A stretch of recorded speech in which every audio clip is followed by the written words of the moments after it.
The blue and red lights flared behind me like a warning I'd known was coming. I eased my car to the curb. My hands already at 10 and 2, my heart thudded. Not from guilt, just the kind of dread you carry when your skin comes first in a conversation. A knock on the window, I rolled it down, slow, calm, license and registration. The officer barked, "Mind telling me what you're doing here?"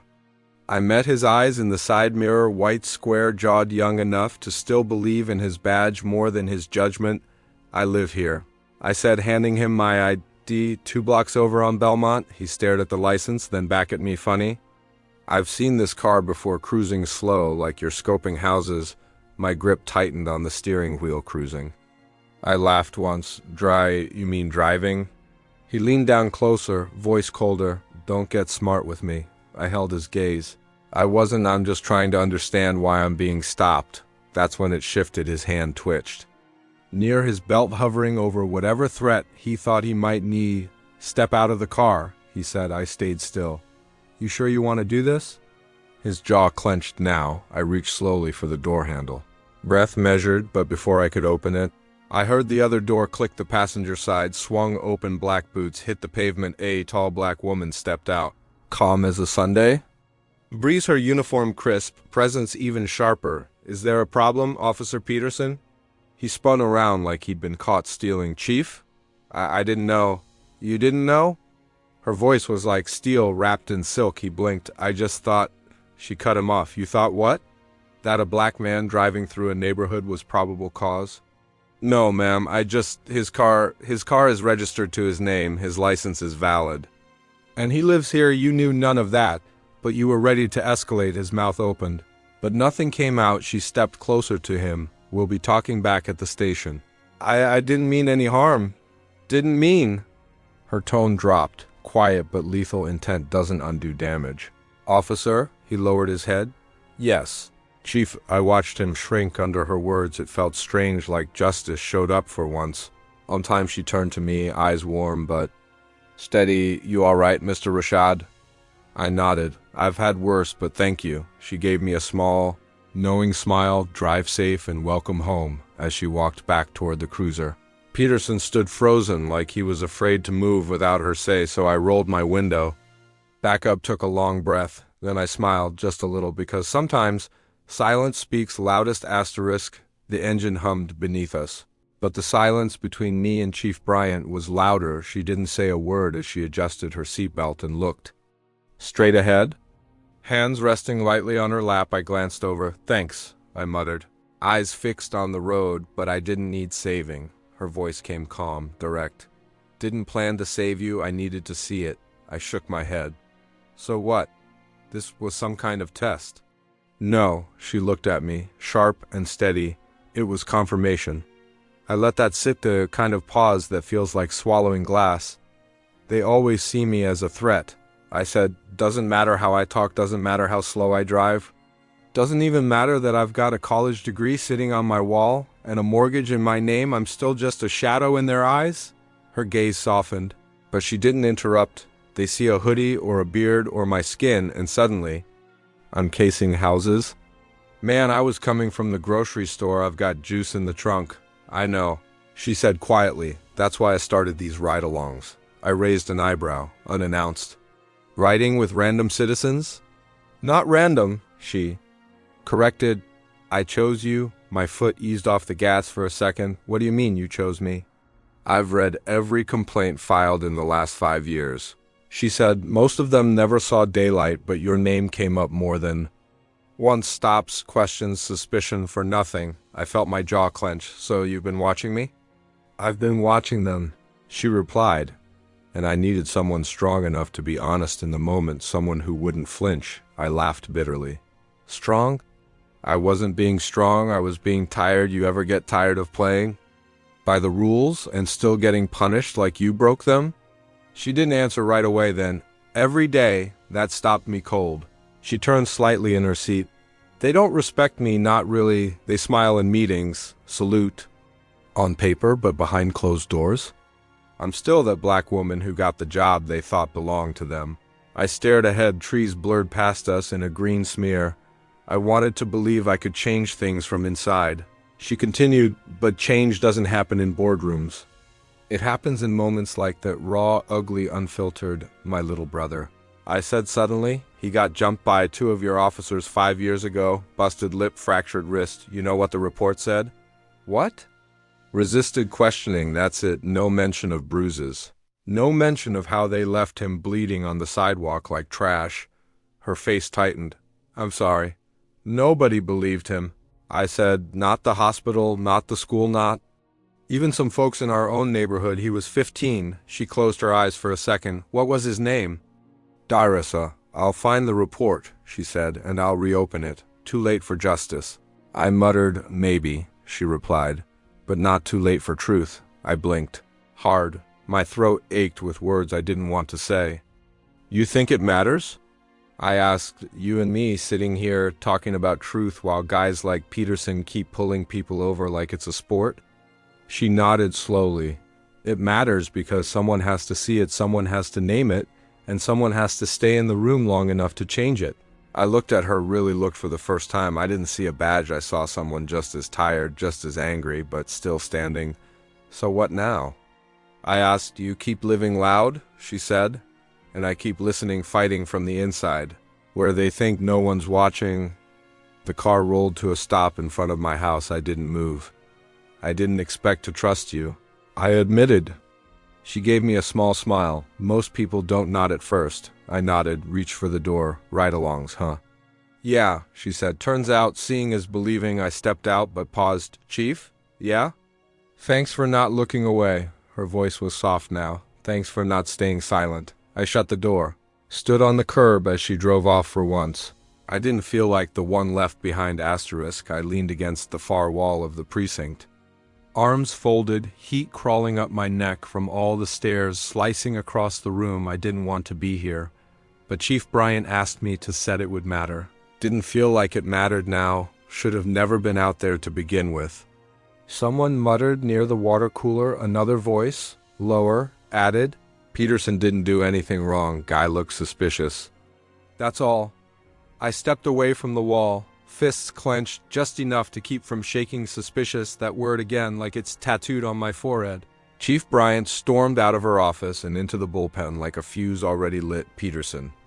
My office now. He glanced around like he was looking for someone to back him up before dragging himself toward her door. I followed. Silent. Standing just outside. I wasn't supposed to listen. I listened anyway. You didn't run his plates. She said I didn't need to. He fired back. You absolutely did. Why didn't you? I thought I had probable cause. You thought wrong. That's the problem. He raised his voice. He was circling slow. He didn't wave at anyone. Didn't look like he belonged. My chest burned. You mean he didn't look like you? She said, that's what you meant? It's not like that, Chief. She didn't let him breathe. Then tell me, what is it like?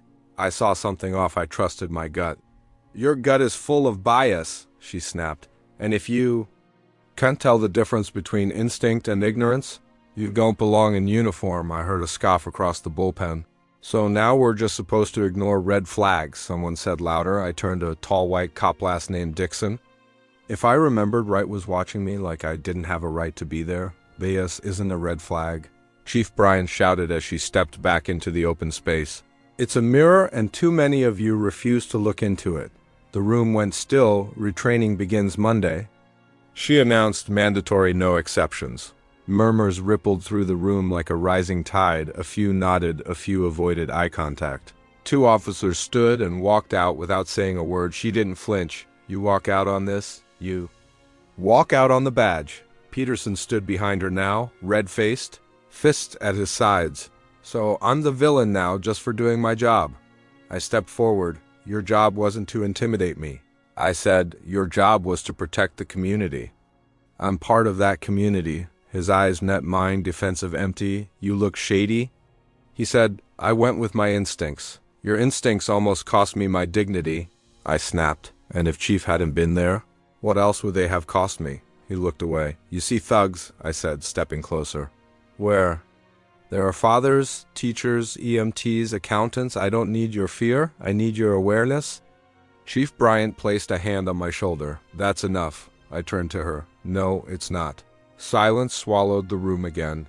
If you don't believe you're biased, You're already dangerous, I said to the room, and if you think I don't belong here, look around, because I'm not the only one who sees what's broken.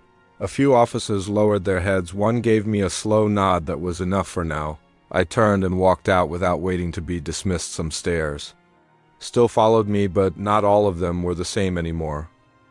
The video had spread like wildfire. I didn't post it. Someone else did, probably from the security cam on one of the homes nearby. There I was on screen, sitting still, hands in plain sight. Then the door opens and Chief Bryant steps out like something from the movie. They called it "The Moment Authority Flinched." Cute to me. It was just Tuesday. The rec center was packed for the forum. Plastic chairs creaked under weight bodies. Tension, memory eyes found me as I walked in, not all warm, not all hostile, just waiting. I sat near the front, but not at the center. That space was for the mic. A woman stood up first. We've been saying this for years. That same officer pulled my son over 3 times for driving nervous. He's 15, he just got his permit. A guy in a hoodie shouted from the side, "Yeah, but not all cops are bad. Bryant's one of the good ones. Let's not go lumping everybody in." A man in a suit twisted in his seat. That's not the point. This isn't about good or bad. It's about a pattern one video doesn't even scratch the surface. The room buzzed louder. Anger, hurt, exhaustion. I raised my hand. The moderator nodded. I walked to the mic. My throat tightened a little, but I spoke anyway. I wasn't scared. Silence, dozens of eyes on me waiting. I wasn't scared because I've lived this too many times. I was calm because I'm tired. A few heads nodded, a few fists clenched. I didn't go viral because I did something brave. I went viral because people are shocked that I didn't snap, that I didn't raise my voice, that I didn't die. Someone whispered, "Damn, I get pulled over so often." I keep a folder on my passenger seat. License, registration, insurance printed and highlighted. A woman near the back wiped her eyes, and every time I think, will it matter that I'm polite, that I'm legal, that I'm unarmed? Because to them, I'm not a person first, I'm a profile. A heavy silence dropped like a blanket over the crowd.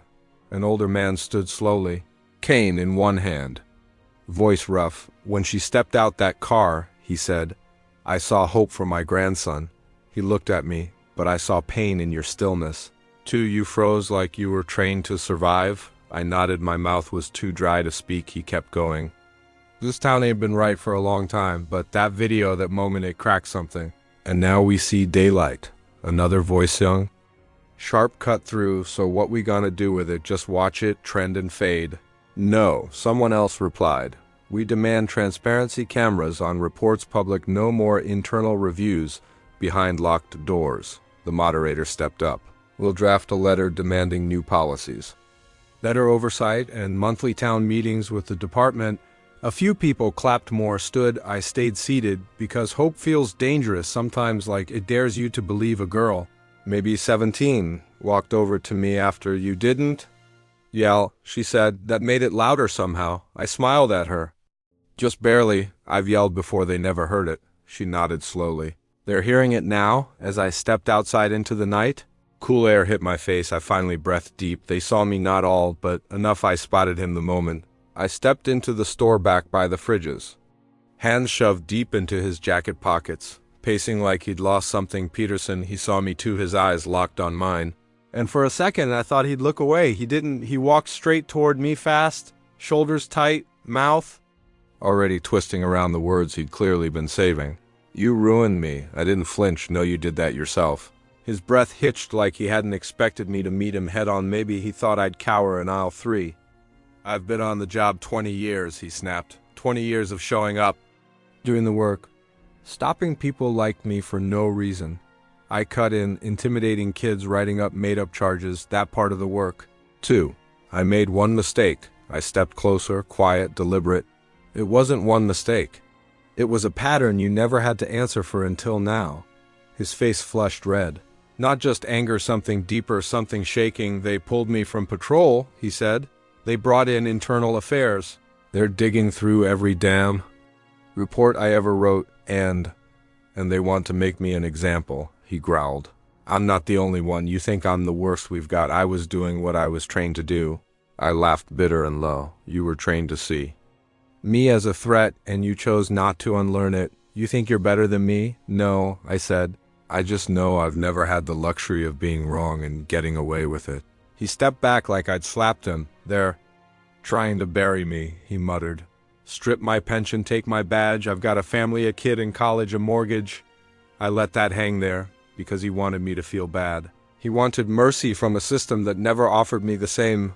I've lived with a target on my back every time I've left my house, I said. You wore a badge? And that gave you permission to ignore the damage. He looked away. Jaw tight, I was a good cop. Then why are you afraid of the truth? His hands trembled. Now he glanced around like maybe someone would come rescue him. No one did. They used to back us up, he whispered. They used to protect us, no. Matter what? Yeah, I said, and maybe that's the real problem. He turned fast. Stormed down the aisle, knocking over a display of cereal boxes, didn't stop to pick any up, just kept walking, muttering to himself, they don't get it. They don't know what it's like I was doing my job. I stood still for a minute, watching him vanish out the automatic doors for the first time. He looked small not because he lost his job, but because the truth finally held weight, and it was too heavy for him to carry. I found him on the porch, hunched forward, rocking slightly. His knuckles were white around a chipped mug of tea. Hey, I said softly. Jameer didn't look up. They say tea helps with nerves. I've been drinking it like it's medicine. I eased into the seat beside him. Heart already heavy. You sleep at all? He gave a short laugh, more like a breath catching on barbed wire. Sleep's a luxury, dreams got claws. I watched his hands shake. Jameer, I've been thinking about that night again. Why? His voice cracked. Ain't it enough we lived it? Because now people are finally listening, because I need to remember why I started this. He set the mug down. Hard. Started what? Malik telling our pain like it's a podcast, marching till your feet bleed for justice that never knocks. I swallowed. His bitterness was earned. Because if I don't speak, then it's like you got beat for nothing. His eyes snapped to mine wide. Glassy, haunted, I screamed for them to stop. Malik, I screamed like my lungs were tearing apart. I felt that scream all over again. I remembered his blood on my shirt, my own screams. Hoarse, useless, and I screamed when I saw you like that, thought you were gone. He blinked fast. Like his tears were trying to escape. They hit me so many times. I couldn't even count one, kept saying, stop resisting. But I wasn't moving, I was already down, my fists clenched in my lap. I saw them walk away like it was just another shift, laughing, adjusting their belts like you were a damn inconvenience. He nodded slowly, and then the silence, weeks of silence, doctors. Machines, morphine, and no charges, nothing. I wanted to burn the whole precinct down. I said I wanted to find every single one of them, and I stopped myself. Jameer looked at me. You stayed, you sat with me, you brought books? Music. Food I couldn't eat, you held my hand when I couldn't move mine. My throat tightened. What else could I do? You could have left, he said. You could have run from all this pain, but you didn't. We sat in silence for a long time. The past thick between us like smoke. You think anything's really changed? Jameer finally asked. I didn't answer right away. I looked at the scars still peeking from under his sleeves, the way his eyes flinched at every passing car. Not yet, I said, but maybe it's starting. He leaned back. Eyes to the clouds. I want to believe that. I need you to, I whispered, because if you don't, I don't know how much longer I can. He turned to me, face trembling. I still have nightmares. Malik, I still wake up screaming. Sometimes I smell blood on my pillow. I know, I said, I know. We sat like that. Broken but breathing, he reached out slowly, cautiously. Like touching me might break us both. I met him halfway. Our hug wasn't loud or dramatic. Just two brothers holding each other up when the world kept trying to pull us down. I love you. Man, Jameer murmured. I love you more, I said, and meant it like a vow. I stood just off stage, behind the curtain, heart punching against my ribs like it wanted out. The podium was lit with hard white lights. The seal of the city on the wall behind it. Chief Bryant adjusted the mic, cleared her throat. Her voice didn't shake, mine would have. Thank you all for coming, she began, eyes scanning the crowd of reporters. Cameras blinking red like recording eyes. After a full internal investigation, Officer Peterson has submitted his resignation effective immediately. Cameras flashed, pens scratched. A low of surprise buzzed through the room. We found clear evidence of misconduct. She continued, systemic failures, bias embedded into practices. We were trained not to question that ends now. A man in a gray blazer raised his hand. Chief Bryant. Are you worried about backlash from within the department? She didn't flinch. If there's backlash, it means we're finally touching a nerve. That line hit like a brick, bold, sharp, true. I saw some of the officers in the corner shift uncomfortably. She kept going. We're establishing an independent civilian oversight board. Every use of force incident will be publicly reported. We're changing how we train, who we promote, who we protect. Another reporter stood up. What makes this different from every other promise? Chief Bryant nodded toward me. This, she said, starts with listening to the people we failed, Malik. My throat went dry. I stepped up. The lights blinding me for a second. My fingers clenched the edge of the podium.